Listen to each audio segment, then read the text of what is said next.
Now, I'm a fan of literature and I've been reading your book, which is fantastic. Perhaps before we dive in, you could just tell us a little bit about who you are and what you do and where you are. So I live in Israel. I'm an Israeli writer, and I'm a veteran from the IDF. I served in an elite combat unit many years ago. You can see my white hair. And I'm writing, my art comes a lot from my PTSD. I'm suffering from severe PTSD, which developed over the years, but it was very organically. It happened like by the book, meaning after my service, I was usually stoned and drunk.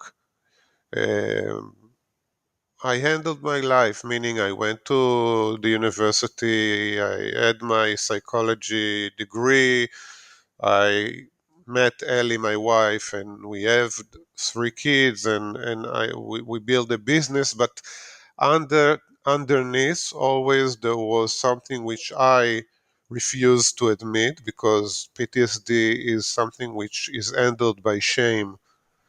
We will talk about it later, but basically, and especially for men, it is very hard for us because we are half apes, it's very hard for us to admit that we suffer from PTSD because we are not weak. We are very strong, and we can handle anything. So shame handles the PTSD. So it was, and most times it is like this. It's under the water, and you are drinking, and you're taking drugs, and you're trying everything you can to avoid take admitting it and taking care of it. And the problem is that the longer you the longer you hide your PTSD from yourself, first of all, then it will be stronger when it comes out, And this is what happened to me. For years, I was like, my wife said, "Listen, Ishi, you eat me up at night, you scream, you have nightmares, take care of yourself." And I was like, "No, no, it's nothing, don't worry. It's only nightmares. Everyone has nightmares." And then many, many years afterward, and I was starting to suffer from anxieties, and and I quit all drugs and alcohol use, and I start taking psychiatric medication, which is the same, like drugs. Uh, so I more or less controlled my anxiety attacks and my panic attacks. And then during the COVID, actually, which was a pressed time for us anyway, my team in the army got together, firstly in WhatsApp, and then we decided to meet. And it was probably too much for me. I mean, I was very excited to meet everyone, and I also met this guy in my team, which I had accidentally shot during an activity. So it was very probably dual to me to see him. Again, everything came up, all the memories, and then I actually had my breakdown. Okay, I was like totally. I came back from this meeting, which was, of course, exciting for me. And Ellie, my wife, she said, "Listen, what happened? Did you take any drugs? Because you look differently." I was ill, like physically ill for like 10 days. And then I started to break down, like crying, didn't eat, depression, panic attacks, everything together. And that was the first time which I had to admit to myself because my psychiatrist and my psychologist which I started to visit. They gave me no choice, and I had no choice for myself but to admit what I'm suffering from. And at that time, I also came back to a book I wrote a few years before, which was called Dog, and it was dealing with a Golani officer which is coming back from Gaza operation, and he breaks down with PTSD, and he starts smoking drugs and then become an heroin addict. And I start to work on this book because then I understood that the author in me recognized the PTSD before I did. So I wrote the book 2 years before, but when I start had this mental breakdown and the PTSD overcome everything, I started to, because I couldn't work much, I started to work on this book, which was kind of a therapy for me also. And that's why Dog became so a raw, so strong, because it was like I took a scalpel and took off my art and handled it to the reader. Okay, so Dog is not, it's a fiction, but it's a lot about me also. So this is me in short. Fantastic. Hmm. Yeah, what a journey. You often don't hear about the human side of war. It's maybe glamorized, it's maybe criticized, but there is a real element that many people forget, and that's the people who are struggling afterwards. And often it wasn't their own choice to go and do these things that they had to do. The book Dog came about. It's a fiction novel, but it's written in the first person tense. And how much of that story is actually you? Dog will be published in New York in the 1st of October, or was published in the 1st of October this year. It was published in Israel in 2023, so it's actually before the 7th of October. Uh, um, you have, I want to start on saying that it's not a political book, okay? And actually, it's not a war book. It's a book about what happened after the war ends, and it's also not necessarily dealing with war trauma, because when you read book, you saw that half of it is told from a perspective of a dog, which is unusual, but it's because dog is has a role in the with very important role. Maybe it's even more important than anything else. Okay, so I have two protagonists in the book. One is Geller, which is the soldier, which is the officer, and the other one is Dog. And Dog symbolize a lot of things, but Dog is also a PTSD.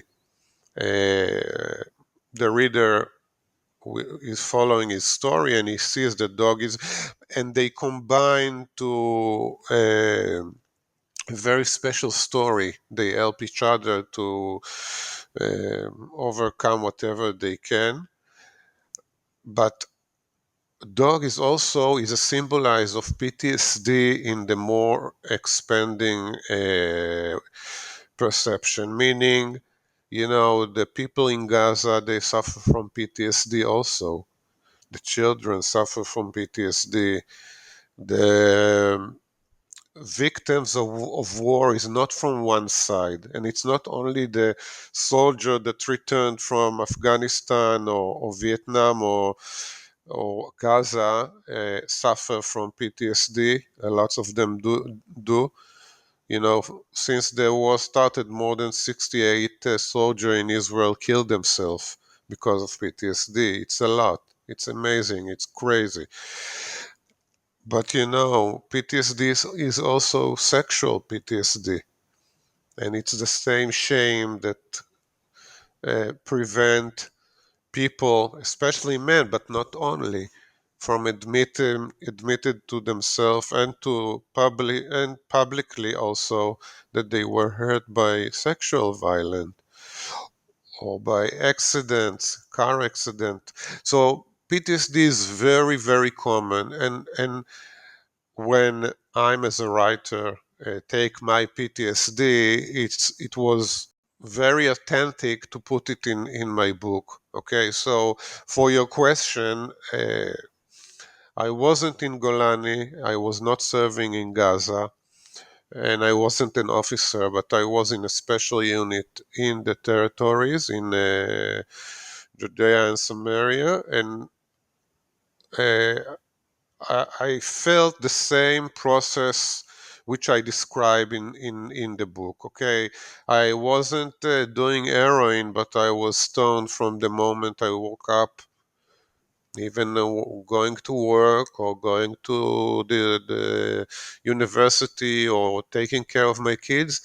So it's the same like Caleb. I was just more fortunate to have Ellie with me to support me and my kids with me to support me.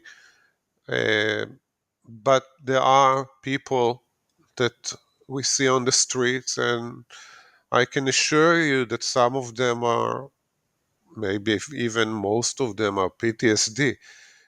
Some of them were in the army, and some of them were raped, and some of them came from a ruined house and were beaten up or whatever. But they are not, they don't find themselves on the street for nothing because they like to be homeless, or they don't find themselves using heroin because they just enjoy it. Usually people like this have an history, and their Mm. history brings them to the low place. So I think dog has a lot of ishi in it, and that's why I think it's very authentic. Hmm. Yeah. Well, the description of homelessness and the PTSD is really vivid, and I'm interested. One of my favorite books is Call of the Wild, which also features first person, first dog perspective, which I love. So, was there a dog in your life that you could base this character on? As a child, I used to have many dogs in my family. We were a dog lover family. Like in the peak, we raised like 6 dogs in our home and yard. So, and I was very close to dogs and animals. I'm very attached to animals. Basically, now I have a small dog, which was a compromise of me. I want to have a dog, and my wife having wanted a clean house. So we okay. So it was like we took a Yorkshire Terrier, which is like a small um, dog that don't take airs in the house, like fur in the house. So dogs is like something which I always was attached to. But I think that in the book, I don't want to ruin the experience for the readers and spoil and make a spoiler for how dogs developed and end. But I can say that Geller, which will touch why his name is Geller in a moment. Geller, the protagonist in my book, uh, he uses dog as a gate for the PTSD world, meaning because his mind cannot handle all the things he saw in Gaza, all his friends that were killed, and all the innocent Palestinians that were killed, and he saw. He uses dog as the vivid memory that he remembers as something that horrible that happened. Meaning, he he knows on the conscience that he killed many people and that he saw many people killed and that he saw his friends die, but in his subconscious he cannot process it. It's too much for him. So dog, which is a real animal in the book, is also a protagonist that he uses as something for his subconscious to remember an horrific incident, like something which is, he remembers how dog dies in Gaza, and it wasn't a Hamas dog. It didn't have a long beard or painted in green colors, green and white. It wasn't an Arab dog or a Jewish dog. It was simply a dog. And this thing, to know that dog was killed in the operation, drives him crazy. So it takes dog as something to rely on something which is unmoral because it cannot touch the really big things. So dog I'm very attached to dogs, and I'm very attached to this specific character, and I think the book deserves to be called Dog. The amazing role the dog has in the book, in so many layers that the reader will understand. In many ways, that image of the dog in the war zone that he saw, it actually represents common humanity, because no matter where in the world you are, you see a dog, they're man or woman's best friend, and they don't care about which flag you're waving or who you follow on social media. They're just there. Yeah, and by the way, they're also the one that usually stays behind, meaning when people has to move or to go and to leave houses during the war, the dogs just stays there because it's hard for us to take care of a dog also when during a war. That's why I think some of the most emotional images we got from the front in Israel is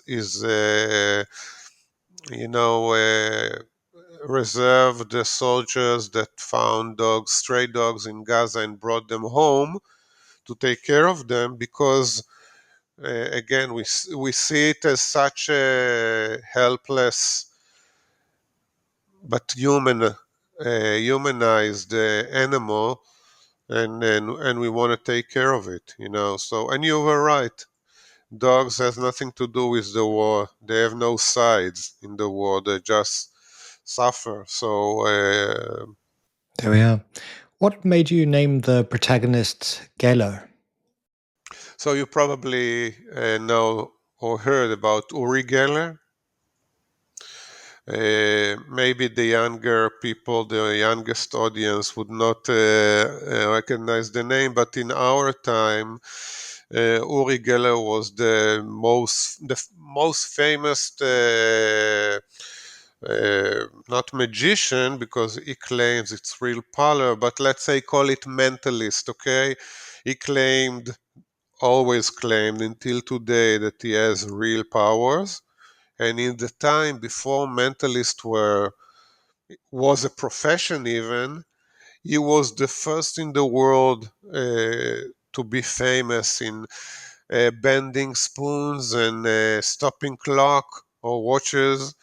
And he was everywhere. Like, he was in all the midnight shows in New York and in the US, and he was performing all over the world. And like, people really believe that he has supernatural or some kind of supernatural powers that he can use and discover oil and help the Mossad, and so many rumors that Uri Geller enjoyed having about himself. Uh, so I used Uri Geller because when when Geller understand that he's in deep shit, that he emit like he went to the lower degree of the barrel. He cannot go any lower. He's homeless. He's using drugs. His father, which he admired so much and was in the special unit before him in Golani, got a stroke and is like a vegetable. So when he understands all this, he finds like this certain idea that if he will be able to find those supernatural powers in him, it would be like he would become strong again. He would become invincible. He would be like a god because who can bend spoons? Only someone that has a supernatural powers.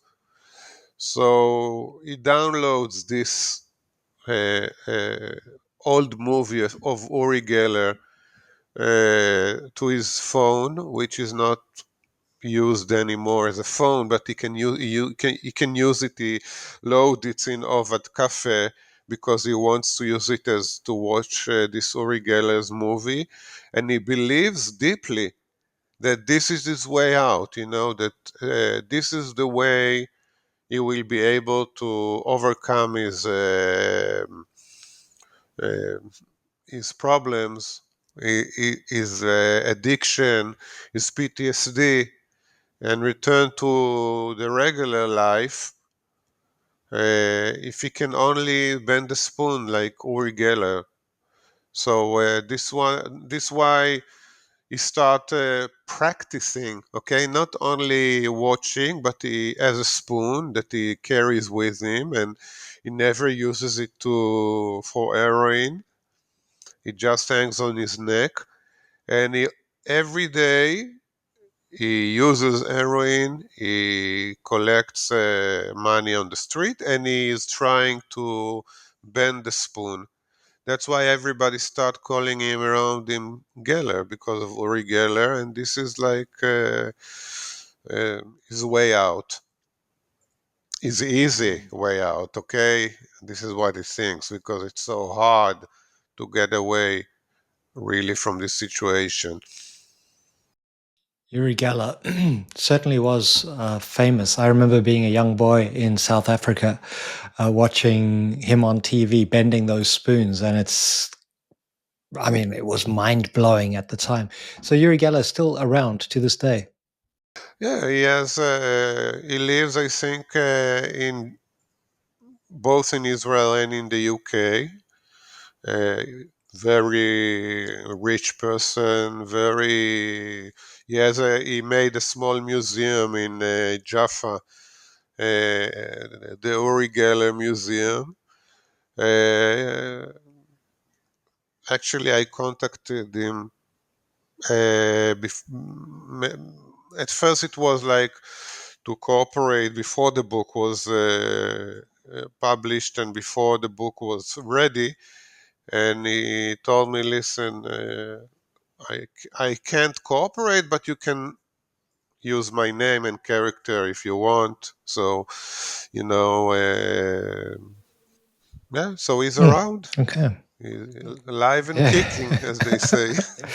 And what was the writing process? So you said did you write the first draft pretty soon after leaving the military?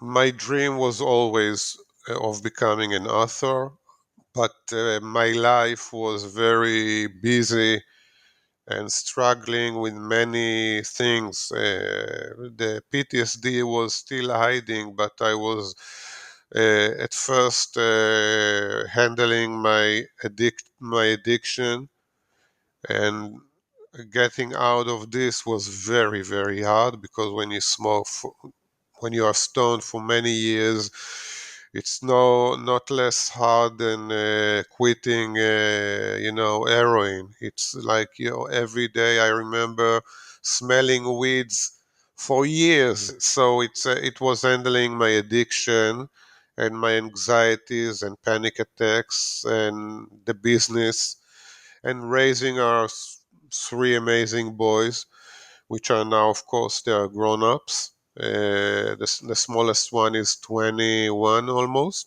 So, and during this time, I wrote quite a lot of quite many novels. Like I wrote like 10, maybe 10 novels and many children books. I didn't have time really to try to publish them at the time. I really enjoyed the process of writing.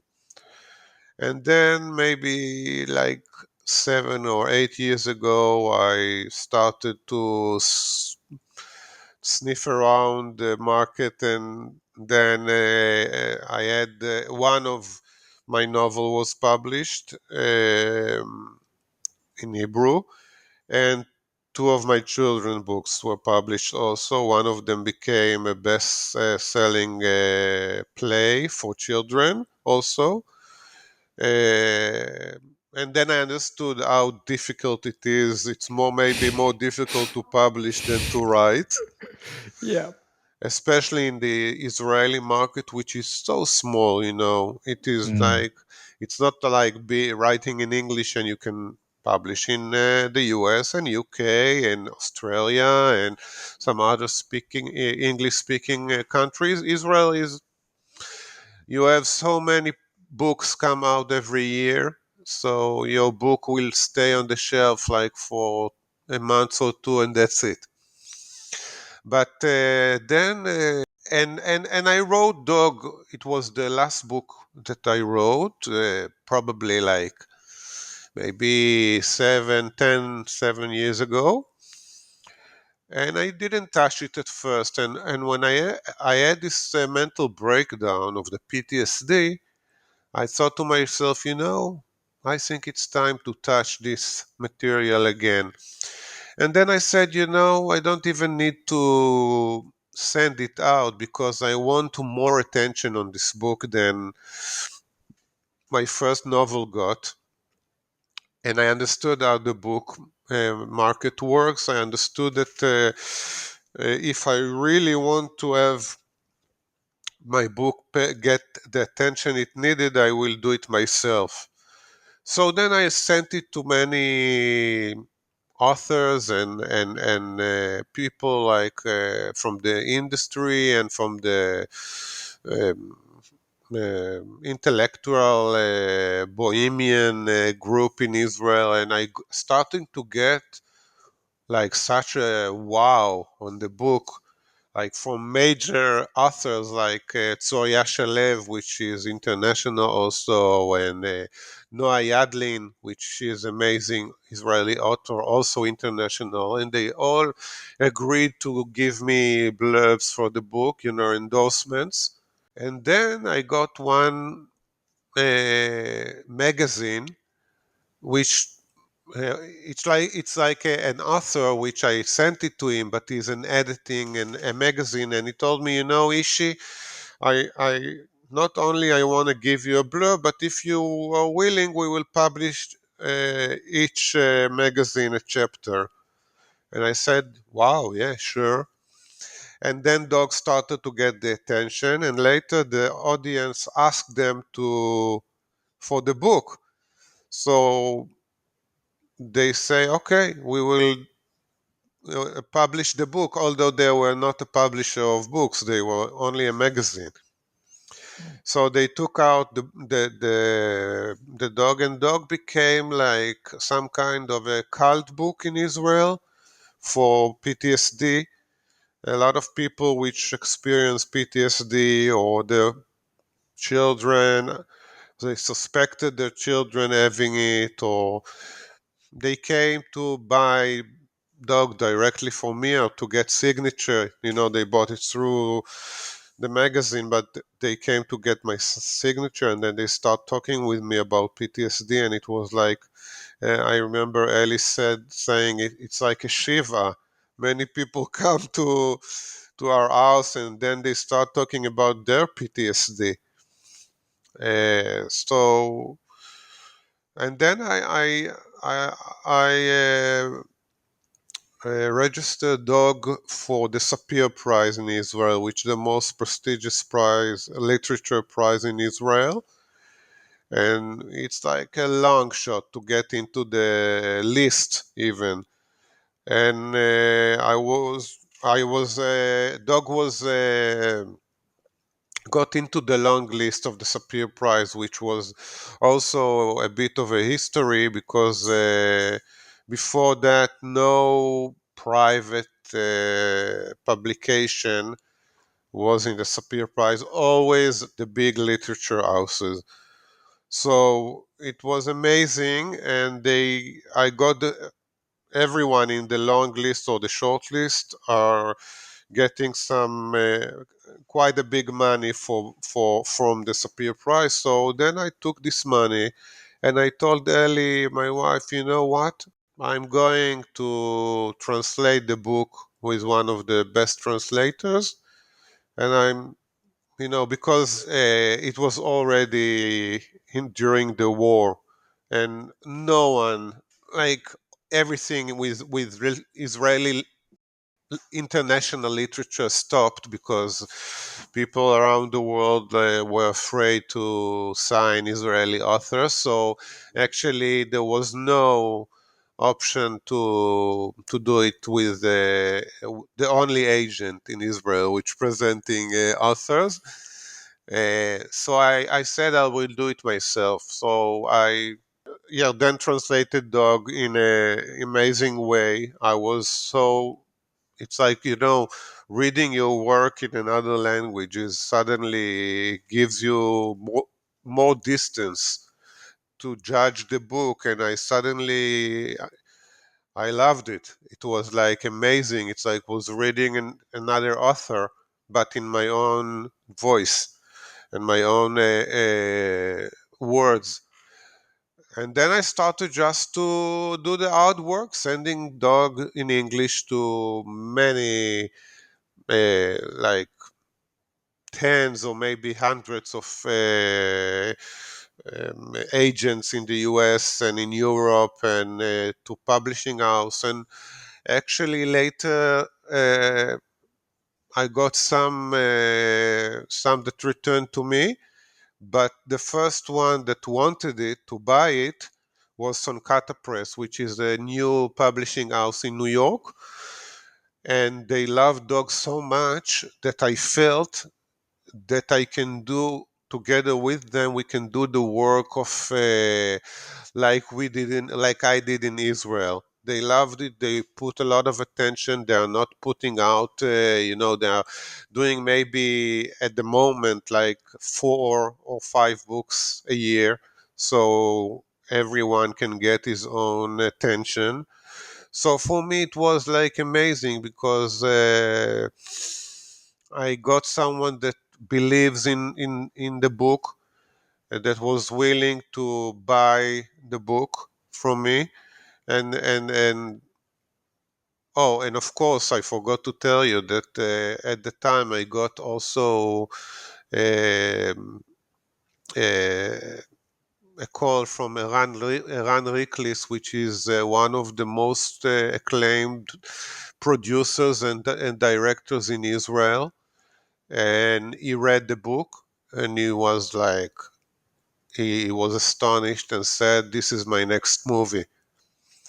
And at first, we had a contract only for the possibility, but then he got the first budget, and we closed up. Actually, the I sold him the rights for the movie. He's now finishing his current movie, international movie, is called Reading Lolita in Tehran, which is a very famous book. And it took him like 10 years to finish this movie, but it's like it got an amazing crickets on the all over the world. Like it started with Europe, in France, Italy, everywhere. Now he got it in the U.S.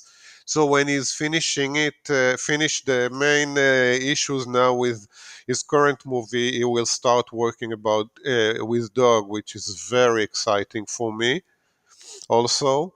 So a lot of things happening. I was registered for the Jewish Book Council in New York, and to and people started to get interested in podcast. I think dog is in a journey now, an international journey, and because dog was we were working so nicely together, so they also bought my next novel, Sonkata Press, which is actually was just finished, translated by Yarden Grishpan. It's called the Girl Who Rode the White Lion.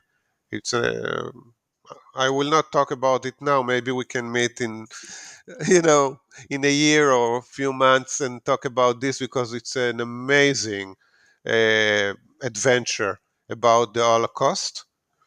But it's a crazy story, more of a Hollywood type.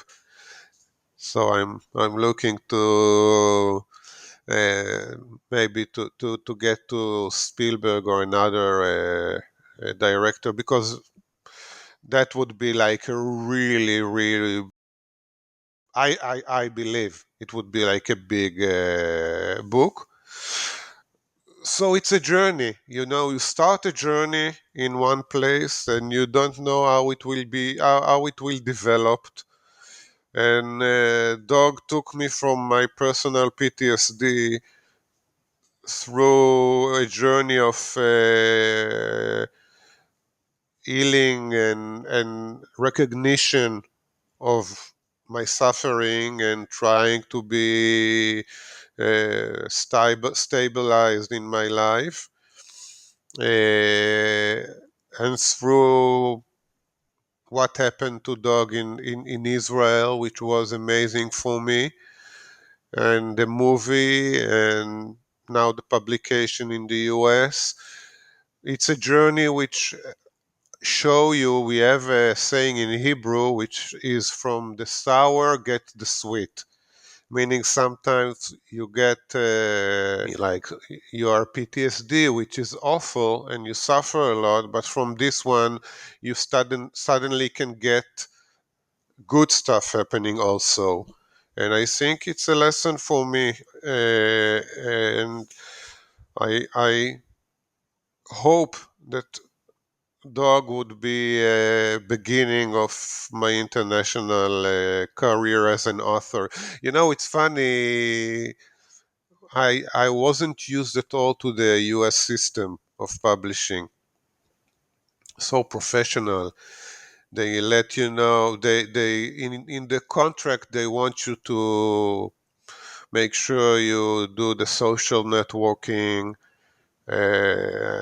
exactly this and this post and reels and stories, and it should be in English. So I turned all my social to English. I'm not posting anything in Hebrew. At first, it was very difficult for me, even to the concept. What, I have to work on it now? Like, but it's something that if you want to succeed, you have to do. So it will. We talked a bit before the recording about social media, and it's learning a whole new thing, and getting used to be on the front, because it's not me. I'm used to writing books or designing baby product with Ellie, okay? And suddenly I have to be an author which publish reels and talk about himself and the book. It's not easy for me, but you know, I had to agree to everything, because if you want to succeed, you have to trust your publisher and to work with them. and I feel it's happening. I feel step by step that it's happening. Hmm. It's a good example of just doing the thing that needs to be done, writing that book and then continuing. So you're an author and allowing that process to happen, but building a business on the side, dealing with everyday problems and serious problems like PTSD, does that still have an effect on you day to day, considering that there is a war going on in your country? It's nearly impossible to do everything. My luck is that I'm married to one of the, in Hebrew we say Eshet Chayil. It's from the Bible. It's like a woman that can do everything. So Ellie, my wife and my partner and my best friend, she's more on the business side of the company. After so many years, our company is basically running by itself, but Ellie is um, more operating the company. I lowered my operation in the company to the things that I have to do and knows the best how to do. And of course, the atmosphere of for business as it is books books or for anything Israeli or Jewish now is not easy. It's, what can we say? We are torn between our will to finish the war and go back to business as usual, which, as usual in Israel, is not very easy and not very usual. Israel is a country which every day is like 10 years in Europe. It's crazy. You can start your morning with a missile from Yemen, a terrorist operation in the noon, and a drone eating something in the evening. It's really crazy. And so we are torn. We want the war to finish. We want the hostages to return, and we want it all to happen. It's not, it cannot happen. We saw that it can't happen together. Like, if the hostages are not returned, the war cannot be ended. So it has to be someone from above saying to everyone, end this thing. But yes, as Israelis, we deal with a lot, and as a PTSD, the war is not only on the outside; it's also in the inside. Okay, I mean, I think now I can see that many Israelis have this war inside. No one, like, we see Israelis that they are still going out, still sitting in cafes, still going to out of the country for vacations. But even the most like, even if you go to Thailand, in your heart you're not whole. Your heart is in Israel, and a lot of us, especially people like me or sensitive people like my wife, for us it's like we are in a war every day. And every day we deal with the war consequences on us.